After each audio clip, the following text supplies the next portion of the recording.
From the PEP Radio Newsroom, we have this news about big concessions from Kyiv.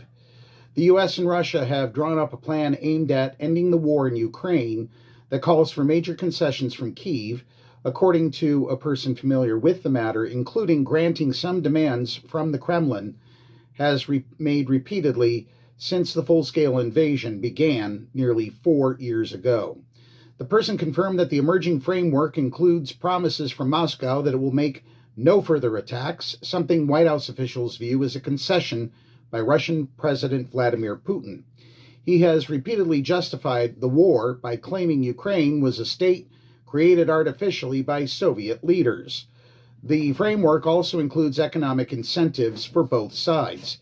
In other developments, Russia's chief military officer, General Valery Gerasimov, announced that Moscow's forces had taken full control of Kupiansk in Ukraine's Kharkiv region, although he also said that some Ukrainian troops remained in the city. The General Staff for Ukraine's armed forces denied Gerasimov's claims and said that Kyiv's forces remained in control of Kupiansk. Secretary of State Marco Rubio and U.S. Special Envoy Steve Witkoff have been quietly working on the peace plan for a month, receiving input from both Ukrainians and Russians on terms that are acceptable to each side, White House Press Secretary Karoline Leavitt said Thursday. U.S. President Donald Trump has been briefed on the proposal and supports it, she added. It is a good plan for both Russia and Ukraine, and we believe it should be acceptable to both sides, and we are working hard to get it done, Leavitt said.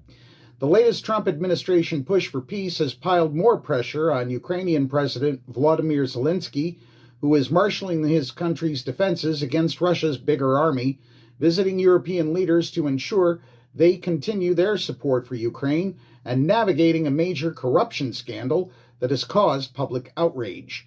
U.S. Army Secretary Dan Driscoll was also in Kyiv on Thursday to give a new push to peace efforts and assess the reality on the ground in Ukraine. Zelensky confirmed that he met with Driscoll and discussed options for achieving real peace. Our teams of Ukraine and the United States will work on the provisions of the plan to end the war. We are ready for constructive, honest, and swift work, he wrote in a post on X. Zelensky's office also said in a statement that the Ukrainian president expected to talk to Trump in coming days about diplomatic opportunities. That is what we know for now.